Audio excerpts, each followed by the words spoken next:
Howdy folks. So a year ago, we held a Rider Summit. We had some of the best and brightest minds in the Onewheel community come out to Santa Cruz, our headquarters here, and we sat down in this very room and we whipped out a bunch of Post-its and we put down ideas about what we want to be riding in 1 year, in 3 years, and in 5 years. Some of that was firmware stuff, right, with custom shaping and adding some features and functionalities to the Onewheel app. A lot of that baked into here, the GTS series, 113 volts, which is an absolute dream to ride. We've also come out with a bunch of accessories that take the riding experience to the next level. Some GT flared lowboy foot pads, Pint flared foot pads, free ride bumpers for both Pint and GT. We also came out with a bunch of parts. Came out with controllers that you can buy and install. We even came out with battery modules. But even more recently, we came out with 6-inch hubs for Onewheel GT and GTS series. Overall, it's been a pretty busy year. I'm pretty excited to tell you that, well, folks, we're just starting. Today, we got another thing coming for you. That was a Post-it note on the board last year. Today, it's a real thing.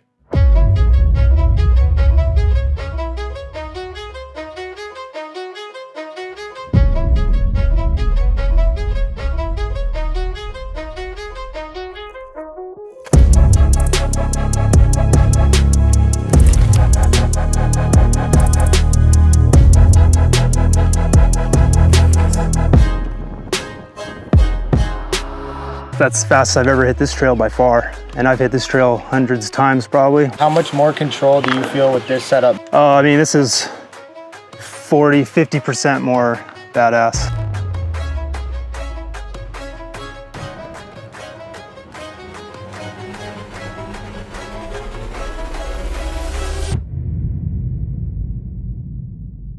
So we are here in the workshop. We got the Silvas, we got Kyle. This is obviously a big day. We're talking about some new hardware. So these are the new Recurve Rails for Onewheel GTS series. So Austen and Mercedes, you were integral in the design process, development process. Talk us through a little bit about what were we trying to optimize here? What were the problems we're trying to solve? Well, people like angled rails because the foot pads are tilted up. And so that increases the clearance, the bumper clearance. Okay. Especially useful when you're going downhill or braking really hard. Yep. Tail clearance is really good. Also, it increases the friction on your shoes, especially when the board is angled down, you're accelerating, and you hit something, and the board wants to go this way. It's nice to have the pads angled up so it increases the friction.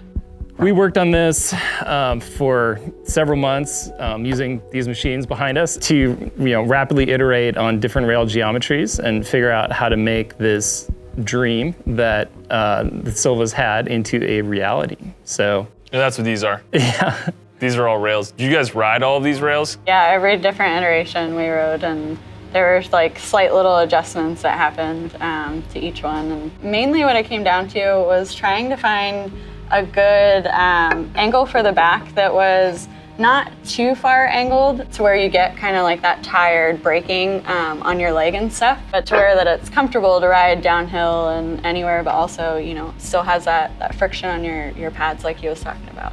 The last few iterations, we were making really small adjustments, and so like the engineering team was getting a little antsy, and so we were really pleased with how this came out and excited to finally lock it in. Yeah, when you go back to some engineers and you're like, oh, I just need it a little bit more, and they're like, but I just did that.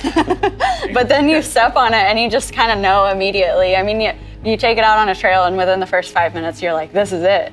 This is it.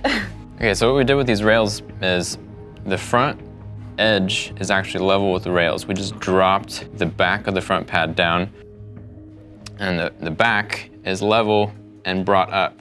So we get the extra tail clearance.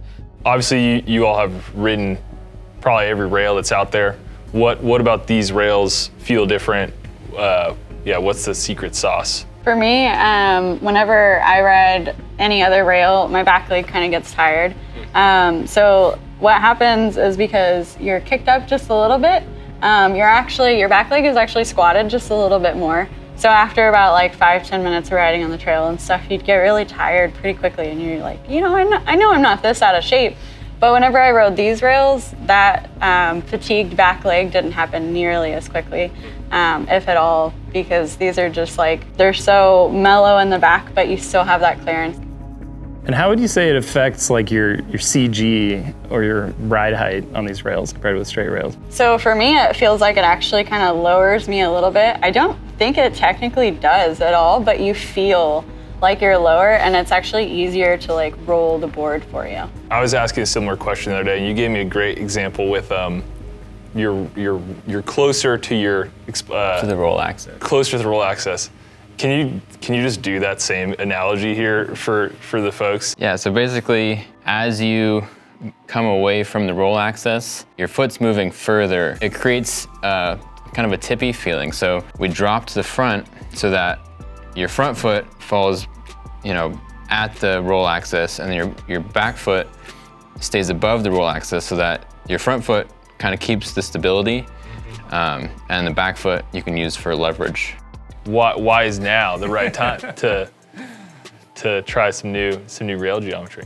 Yeah, I mean, I've always liked the simplicity of straight rails. You know, it's just like the circle and the line. And also, you know, just not feeling like the benefits could ever, you know, quite go together in a way that you weren't giving something up to make a rail that wasn't straight. Like the Rider Summit, I think you were talking about, or like, man, you guys should do asymmetric rails. Like, there's some cool stuff you could do. And so, you know, we've kind of been on this quest to make these, you know, rails that deliver on that. And I think we finally come up with a geometry that you're not sacrificing to ride. Yeah, I'm super excited for them.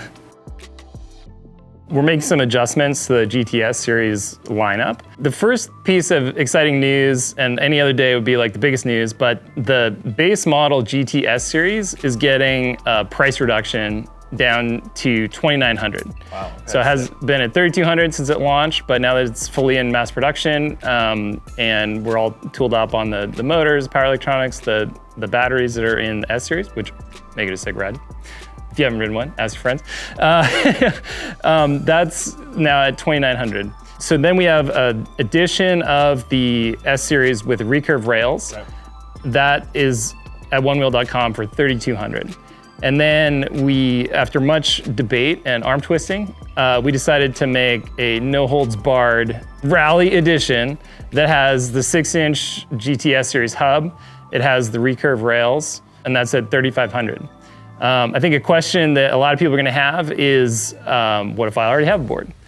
So we're introducing a service where you can send your board in. We'll put Recurve Rails on it, and we'll get it all, you know, set up for you and send it on back, ready to ride.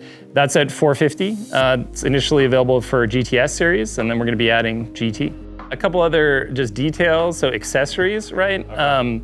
So some accessories we have are not gonna fit on here. So we've got a new version of the rail guards that's tooled up to fit the Recurve Rails. And then we've also got these new mini deletes, they're called, right, that go between the foot pad and the tire. And we have a version of those that works with the hybrid fender. So, you know, it's historically been challenging to figure out how to get a fender onto any non-straight rails. Right. But we've got a really elegant solution now that can accommodate the hybrid. So, awesome. Stoked. All part of the ecosystem now.